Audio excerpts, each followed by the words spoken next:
Wa alaikum assalam.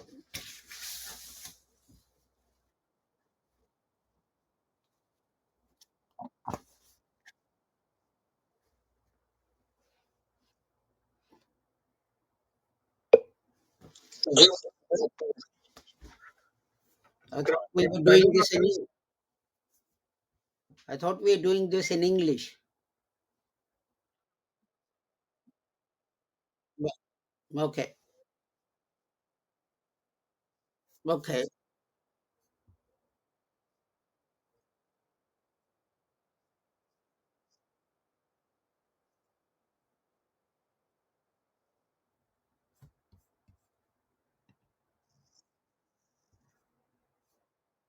Mm,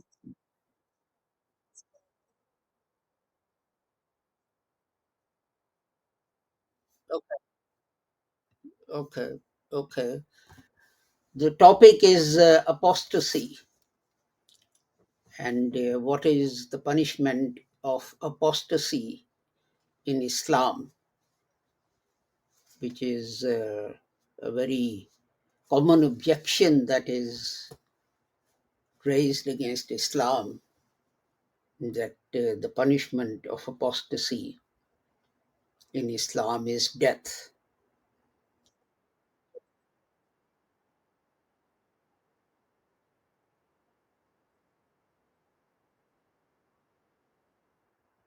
There is no punishment of apostasy in Islam.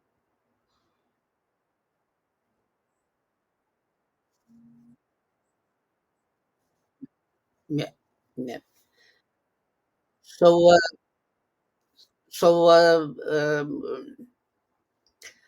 this is a very long topic, and we will probably spend at least 3 weeks on this, um, because I want to consider it from the point of view of definition of apostasy,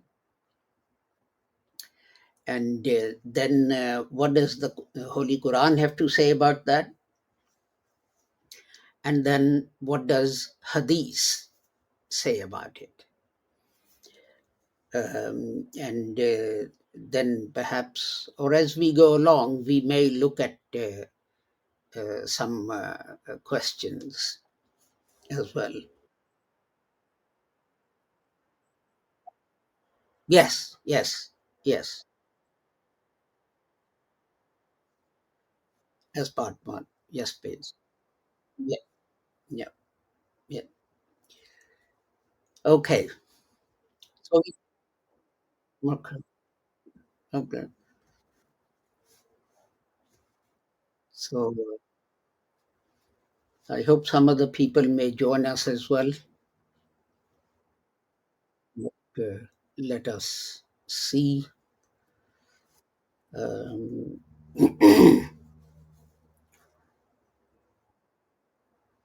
are you ready, Ahad?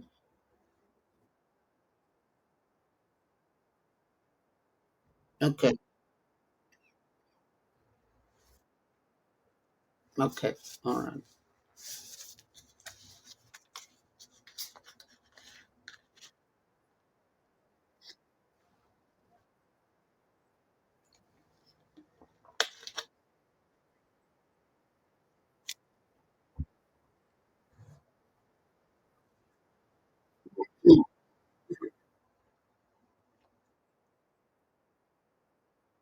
Okay,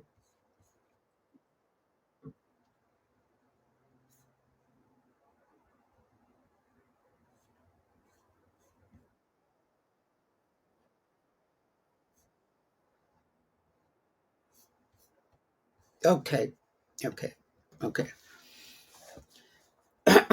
أشهد أن لا إله إلا الله وحده لا شريك له وأشهد أن محمدا عبده ورسوله.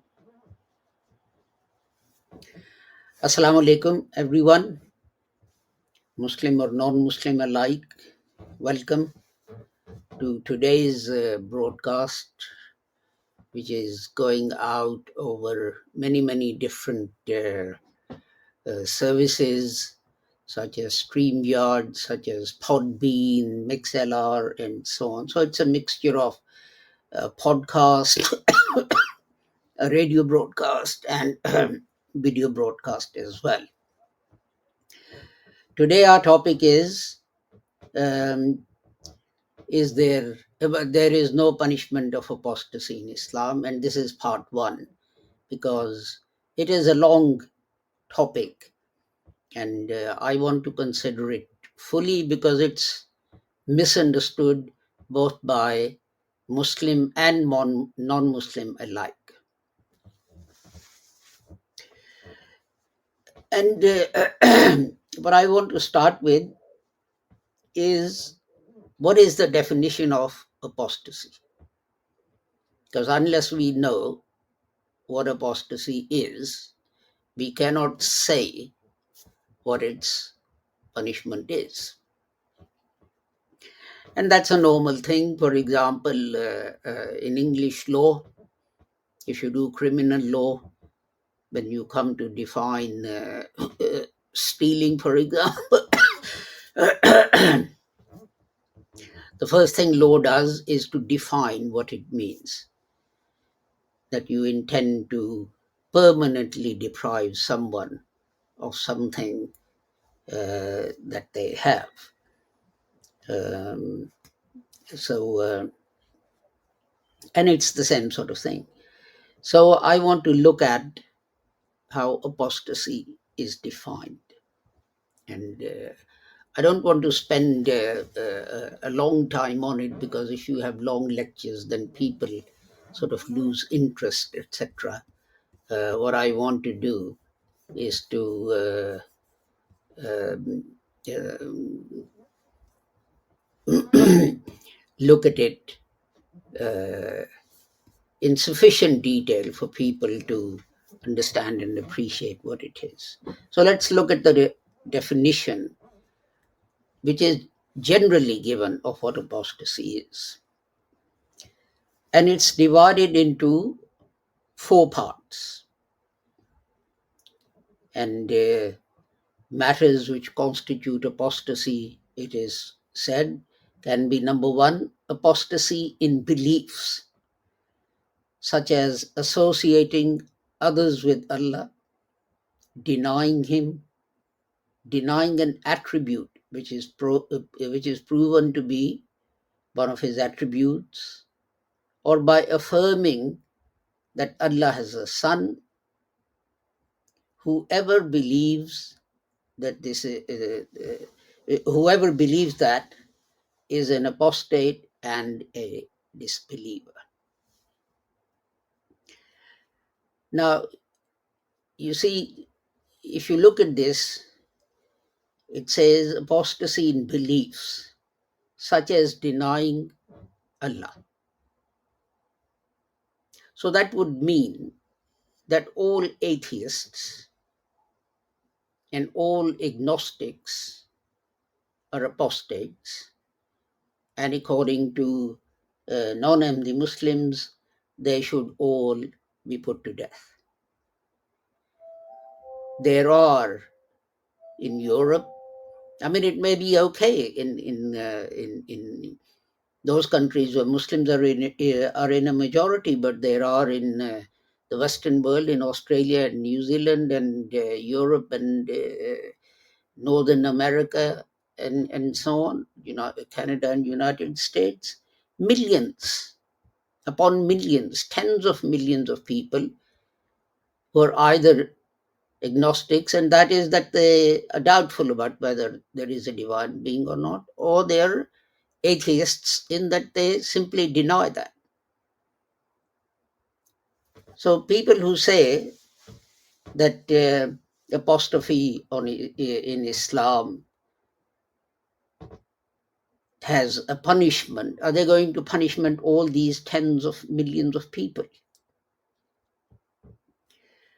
But they will come up with some excuse like, well, it's only a Muslim apostate who's to be killed, but it's okay for a Christian to become an apostate, or a Jew to become an apostate.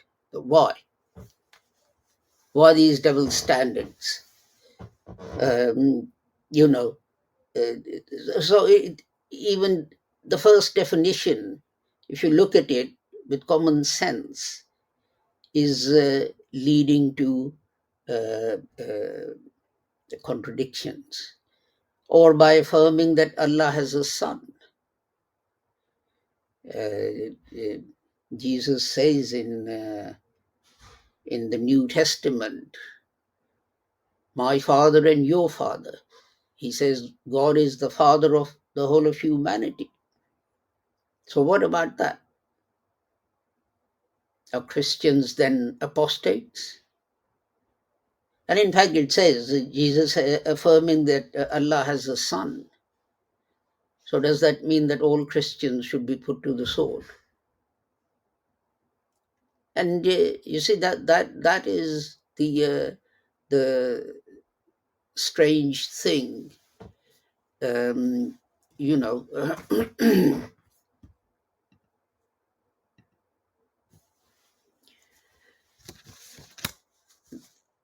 hello. No, why? I don't know. Can't you hear?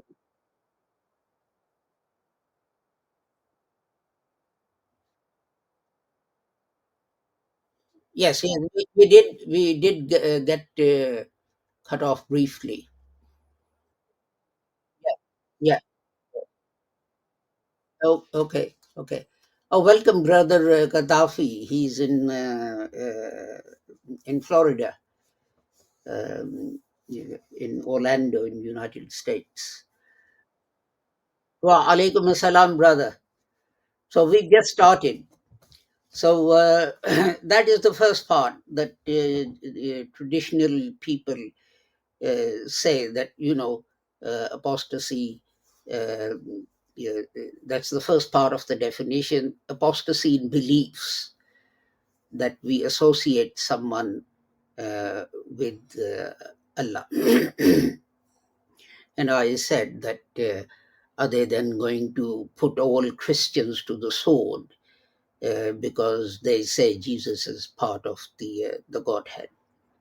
And then there is apostasy in words, such as insulting Allah or the messenger of Allah.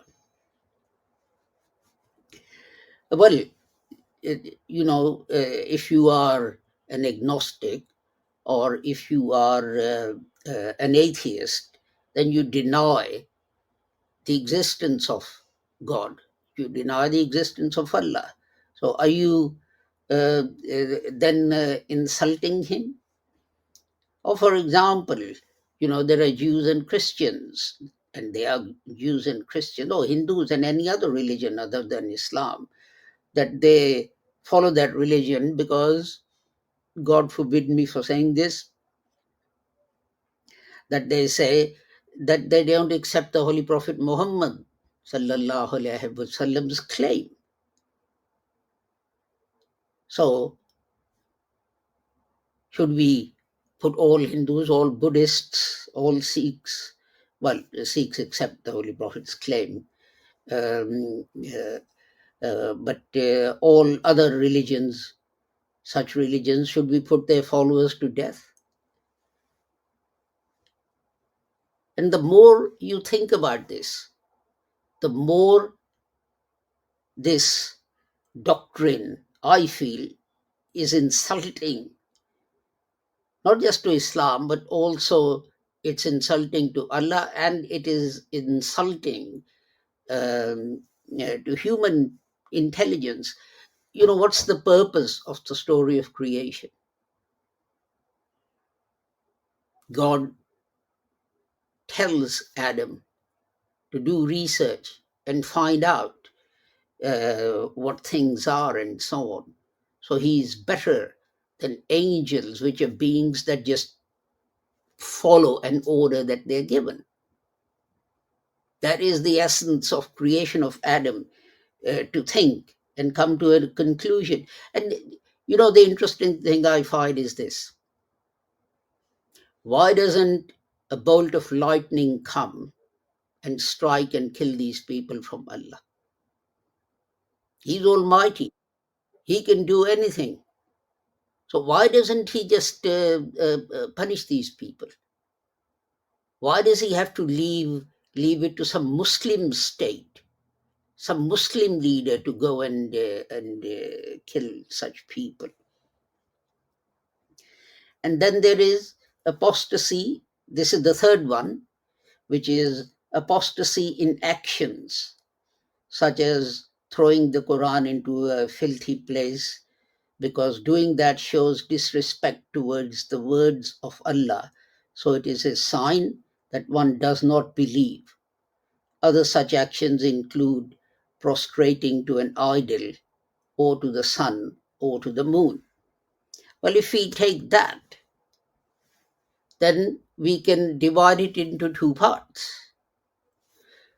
Um, Muslims, I have a partner in my legal practice who is a Hindu. He's based in New Delhi. And every morning when he goes to office, he for 5 minutes he opens a cupboard in the corner of his office and he worships Lakshmi Devi, the goddess of wealth. Now, one day he said to me, I went in after he'd finished his worship, and I went in and he said to me, "You know, Shahid, Muslims accuse us of worshipping idols. But what do Muslims do? Don't they go to graves of great saints of past and prostrate and pray to them? Ya Sheikh Abdul Qadir Jilani, give me this." I have myself seen in Lahore, because when I go to Lahore, I try and go to the grave of what I forget his name, but he's called Data Ganj. He was a great holy man who was ordered to go to the Punjab and propagate Islam, and he did. And he died in Lahore, and he is buried there. And I go there to say Fatiha for him, to pray to Allah to forgive any shortcomings that he had and to raise his status for the sacrifices he made for the cause of Islam. But that is what I do. And then I leave. And we are supposed to do this for all Muslims who passed away. Pray to Allah for them to forgive their sins and accept their good deeds and so on. But I have actually seen people pray towards his grave, bow and prostrate to the grave, and they're mumbling. And if you listen carefully, they're saying, "Oh, Dada Ganjbakhsh, I have this problem. Solve my problem, or give me this, or give me that, or find a good husband for my daughter," or whatever it is. And really, the first time I saw this, I was shocked. Isn't this idol worship? Doesn't this come under actions include prostrating to an idol or to the sun or the moon? And Mohit, my partner, said that I pray to, it's like a human form, an idol. But whether it is a grave that you're bowing and prostrating to, or you've taken the same clay and fashioned it like an idol rather than a grave, in principle, it's the same thing. So how are we different? And I couldn't disagree with him. I wasn't going to argue with him uh, uh, when what he was saying was correct. And then there is showing disrespect towards the words of Allah. You don't show respect for words of Allah by doing this. Yes, you are showing off that you show words of Allah. You take the Holy Quran in your hands, you kiss it and you touch it and you put it in a high place. You can see, well, you can't see because the camera is not pointing that way, that the Holy Quran, copies of the Holy Quran are in that upper shelf. And I think I'm respecting the Holy Quran. But what does the Holy Quran, what about the verse of the Holy Quran which says, give true evidence? even if it's against your near and dear ones. Give true evidence. What about that? When you don't do it, when you lie for the sake of your son or your uncle or your brother or whatever, aren't you disrespecting the words of the Holy Quran? Isn't that apostasy? Why shouldn't all people, all those people who bear false witness after, remember, in Muslim majority countries, it's after swearing an oath on the Holy Quran. It's after swearing an oath on the Holy Quran that you then go and lie. And you violate this verse of the Holy Quran. Shouldn't you be put to death? And I can mention 1,000 other things which are mentioned in the Holy Quran. People here, I've taken these definitions from a non-Hindi website, and they're saying, next one is apostasy by omission, such as not doing any of the rituals of Islam or turning away from following it altogether. You know, and I know that Muslims who pray meticulously 5 times a day, you cannot trust them. They go to the mosque and they go and open their shop, and when they're measuring fruit or vegetable or spices or salt or whatever, they have their hand like this so that the spices seem to weigh more than they are. And the Holy Quran, what does the Holy Quran say? When you measure, give full measure. They are deliberately, knowing what the Holy Quran says, they are deliberately violating the Holy Quran. Why shouldn't they be put to death, put to the sword? And that is, if you take this definition, there is hardly anyone in the world that will be left who should not be put to the sword. Our brother Gavin from Ireland has joined us, and he is heartbroken. He's heartbroken. He has suffered so much for the sake of Islam, only to find that the people he thought he was helping and serving, they were deceiving him. They were being dishonest with him.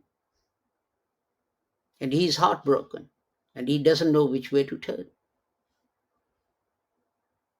Shouldn't all these people be put to death? So why is it that when we pick a definition of anything, we pick a definition that is sort of convenient for us, that suits us? And this is what makes Islam a joke in the world. There is, I can't remember the whole of the poem, but a famous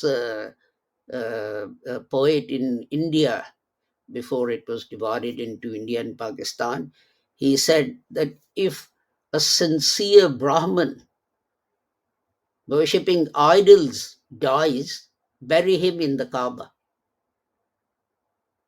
Why? Because of the sincerity of his faith. He was true to what he believed in.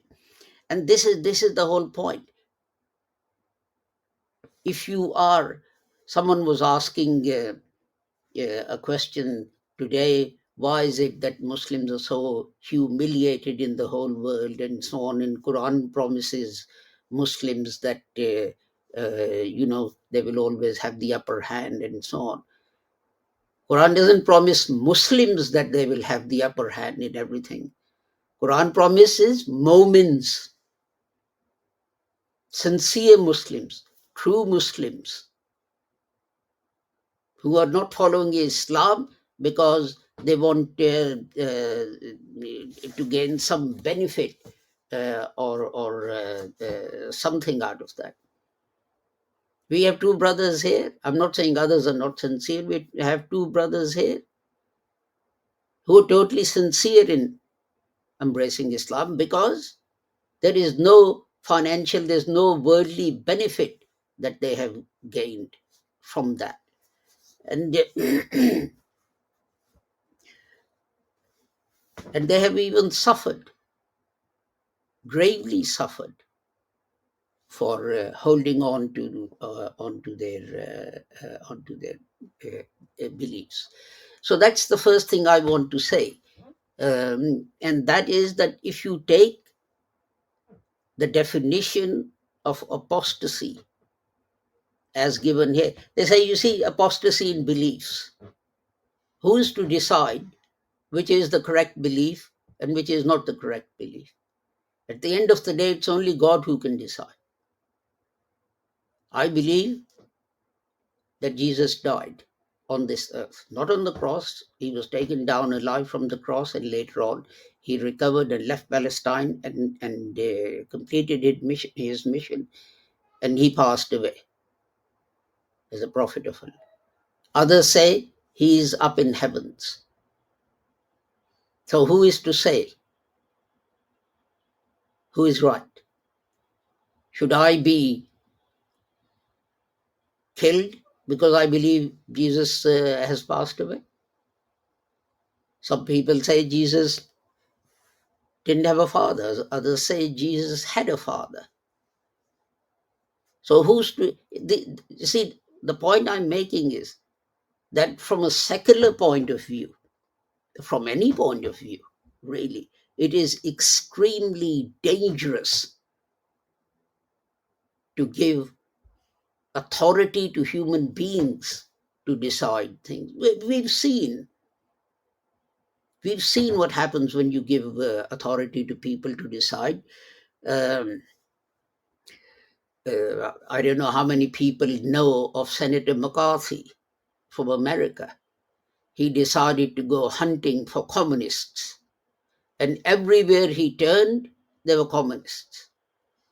The team in the United States that carried out the Manhattan Project, which invented the atom bomb, half the scientists on that team were declared to be communists. And people like Oppenheimer and so on, they lost their jobs, they lost their, well, first they lost their security clearance, and because of their research, they couldn't get a job because they didn't have a security clearance, and so on. And a lot of them died of starvation, etc., etc.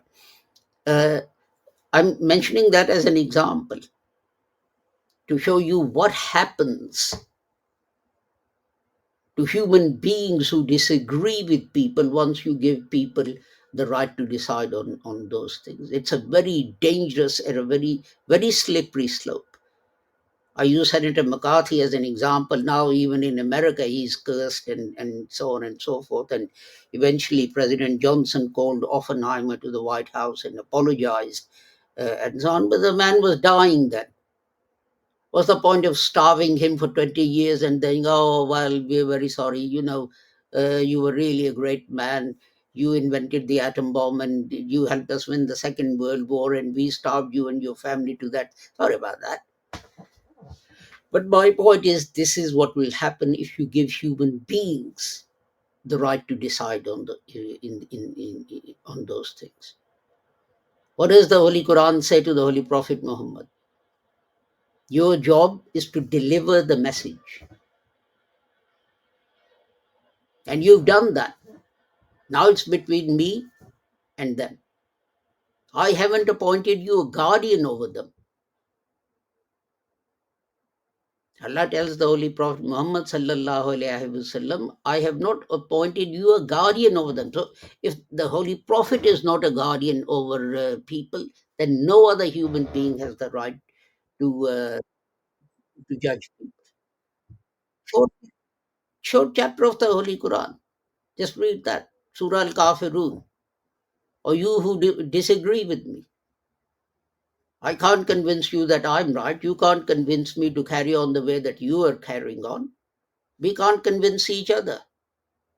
Lakum dinukum waliyadi. You live the way you want to, or for you is your religion, and I live the way I want to, or for me is my religion. Such great teaching, and we are being told that in Islam, punishment of apostasy is death. I'll end with this incident. I was in South Africa.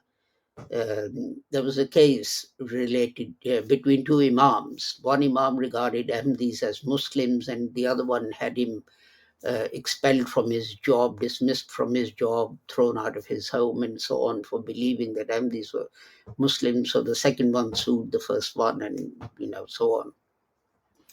And we got involved because the judge wanted to know what Ahmadis believed, etc., etc. And there was this long discussion about apostasy and punishment of apostasy in the court. And in her judgment, the judge wrote, she said, Muhammad sallallahu alaihi wasallam was such a highly intelligent person.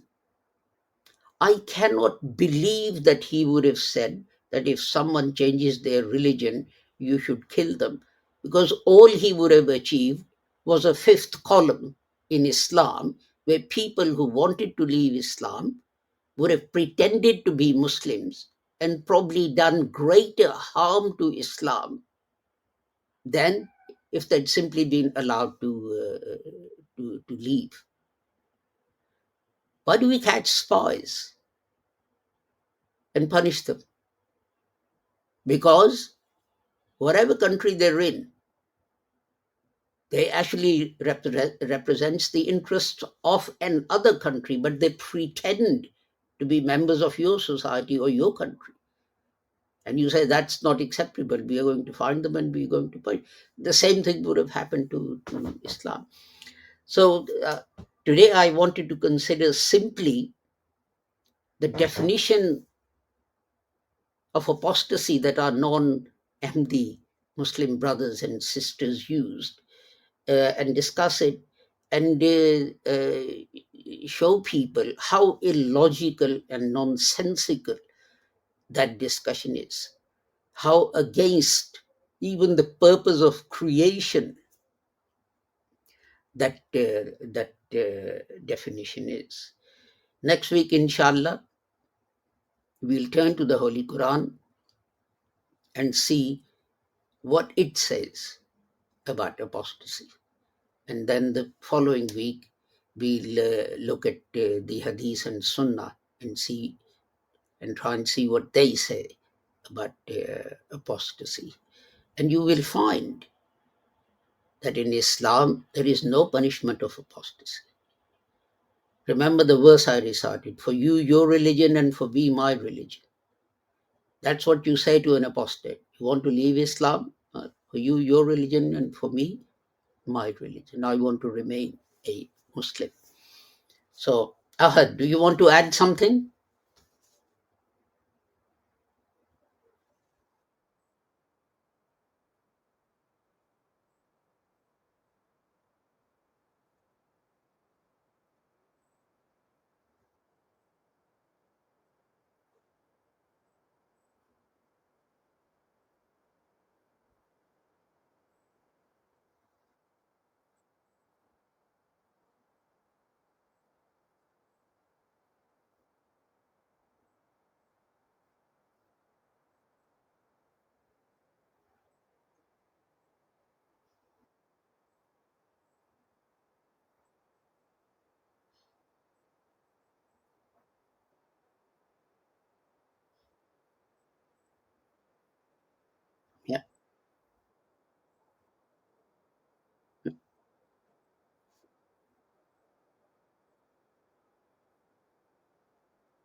Okay. Does anyone else want to add anything?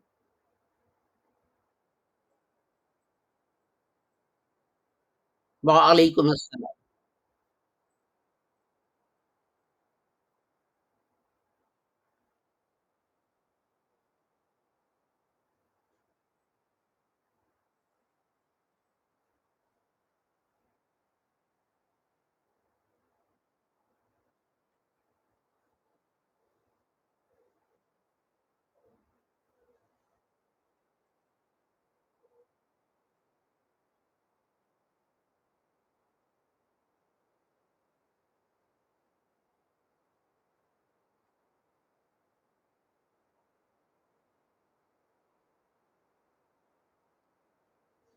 Mhm.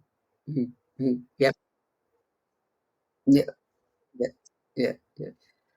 Your internet connection appears to be weak because the audio is not clear, but we get the point you're making. Anyone else? Suhail, you want to add anything?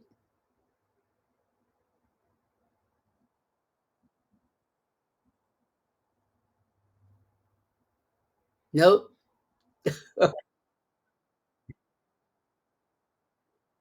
Well, as the verse just recited, there is no compulsion in religions.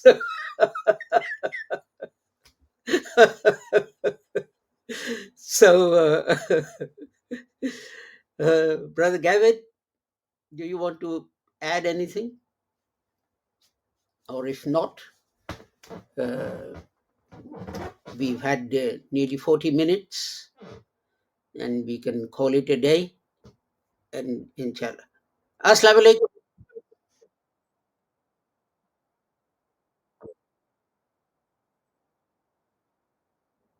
Yeah.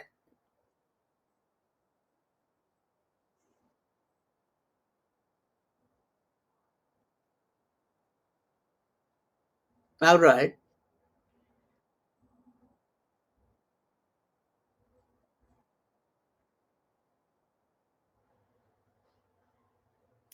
Uh, no. You feel your difficulties are that because you wrote that letter? Um, right. Okay. Let's go.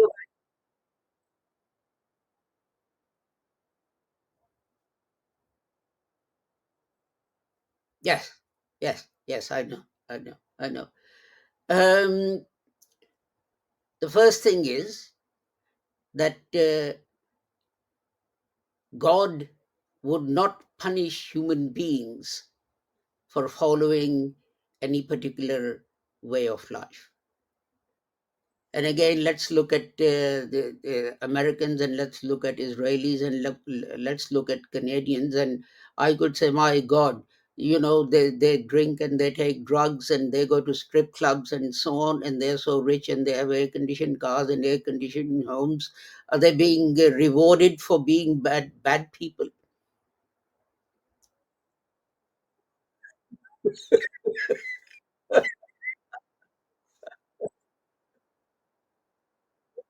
It doesn't make yeah, yeah,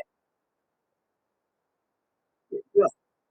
Well, yeah. Allah says, I will try you with something of loss of property and possessions and so on. And I'm always amazed at your sincerity and your faith and how you have stood firm on what you believed and so on. And inshallah, I think that perhaps a turning point has come when things will begin to improve, and you will see the fruits of being steadfast in the things that you believe in. And all of us here, if we can provide you with moral support or whatever, we're always with you. And that is one problem you have. And let, let me introduce Gavin to you. He is the only Muslim, Lahori Ahmadi Muslim, in the whole of Ireland. And he goes to a mosque for Juma and he gets beaten up and he gets thrown out of the mosque because he tries to portray the true teachings of Islam. Can you imagine his faith? I mean, all of us, my neighbors will get upset with me, and my uncle will get upset with me, and so on and so forth. And, my colleagues in my office will stop chatting to me, and all these things.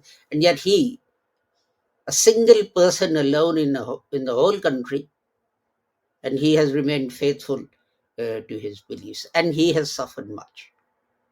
I can tell you he has suffered much. People have deceived him, people have been dishonest with him, people have tricked him, and all manner of things. We won't go into details of all these things. Uh, because,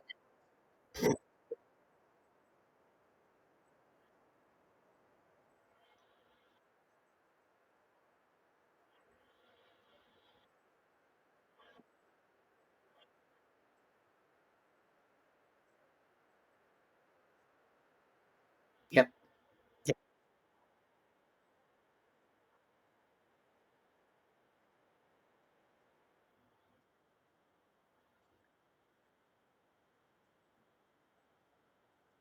yep, yep,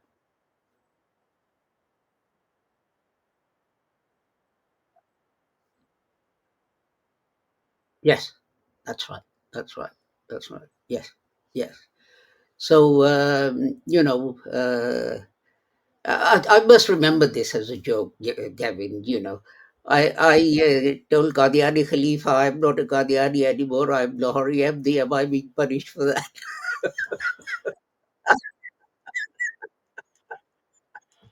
That must be a classic. That has to be.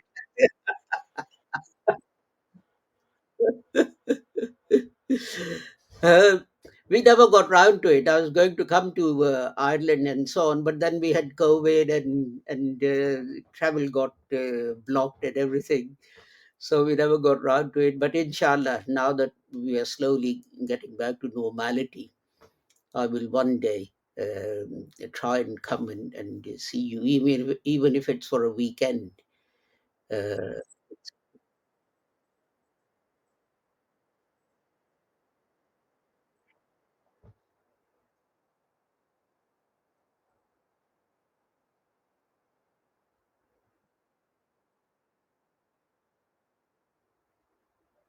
yeah,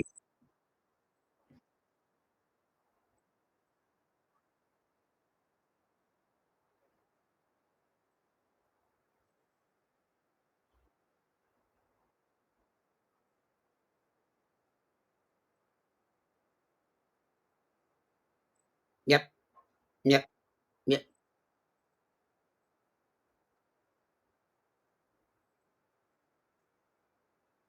Yes, yes, that's right, that's right.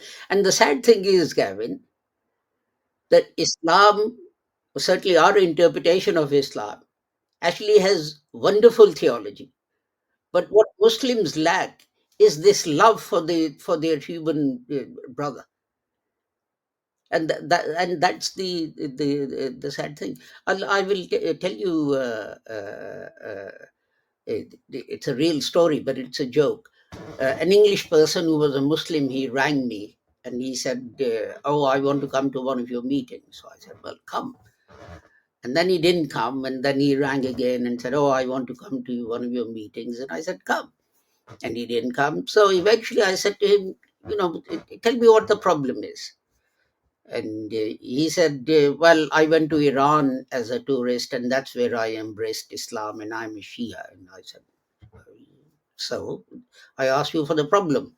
What's the problem?" And he said, "Oh, you have no problem with Shias?" I said, I don't have any problem with any human being. So, but tell me, what's your problem with being a Shia? And he said, well, he read in his local newspaper that they were starting a mosque in his town, and he was so happy because he used to pray at home and so on. And the day the mosque was open, he went for the first Jummah. He went running to say Jummah prayers, and he said everyone left their prayer, and they started looking at this white man. What's he doing at the mosque? Takes me back to your question about white people being welcomed in Islam. By the way, my brother-in-law is a white person. He's an English Muslim. But anyway, he said that they noticed he was praying like Shias, and they forgot about their prayers and they started beating him up. So he said, I think I'll spend all this time and money going to Lahore and the mosque only to get beaten up. I might as well stay at home. So I said, no, no, come. And eventually he came. And after the prayers and the meeting and so on, he said, I'm amazed. And I said, by what? He said, no one was even paying any attention to how I was praying. They were all busy, so busy in their own prayer that they weren't bothered about how I was praying. So I said to him, if you go for an interview, okay, to the chairman or president of a company, and rather than talking to the man, you are looking at other people and talking to other people and so on and so forth and seeing how they're doing and what they're doing. Do you think your interview with the president of that company will bear any fruit? And he said no. And I said that is the problem. Rather than thinking we're being presented to Allah and we are accounting for our deeds and we are asking for forgiveness, we are bothered about other people. Has he got his hands up here? Is he saying Abin aloud? Is he saying Abin quietly? Where is he folding his hands? Is it up here? Is it down here? How tall? How long is his trousers and so on? And I said, God is not bothered by these things. God wants sincerity in your heart. And if you don't have that, then whether you pray or you don't pray is neither here nor there. And that sincerity is meant to create empathy in your heart for other human beings. And unfortunately, this is what Muslims lack. And you find in abundance in Christians. Because I'm not going to defend something that is wrong in the Muslims, and I'm not going to attack something that is right just because Christians are practicing it. That would be stupid. So, well, it was a nice start. So we'll carry on, inshallah, next Sunday at 5 p.m., looking at the Holy Quran and verses of the Holy Quran. Some have been mentioned by Ahad and myself, but we'll mention a lot more. Um, and I'll end by relating another incident. I was in Berlin and we were on this guided tour, and I met a couple from New Zealand. And I mentioned Surah Al Kafirun to them, and they were astounded. And they said, why don't Muslims ever present these beautiful teachings of Islam? Why are they always talking about jihad and cutting off heads and cutting off hands and doing this and so on? We don't, and this is wonderful teaching. And that is the sad thing. That is the sad thing. Anyway,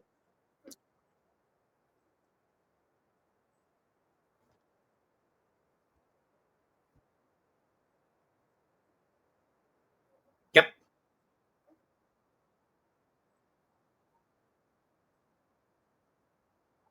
yep, yep, yep, yep, yep. So, yep, yep. So, okay, next week we'll carry on with the verses of the Holy Quran. Ahad, have you fallen asleep? You haven't said anything.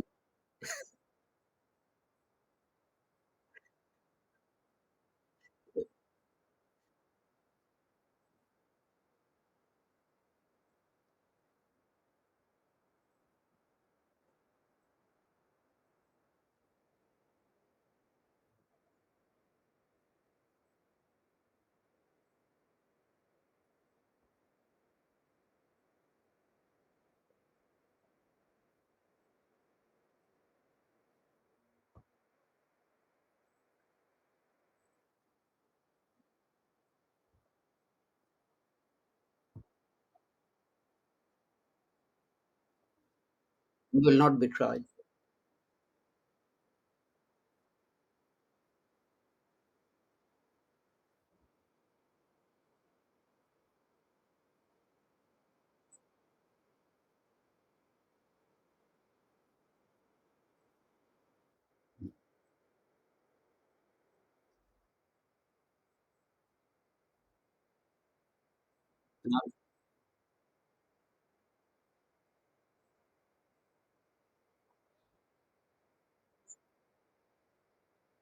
Ameen.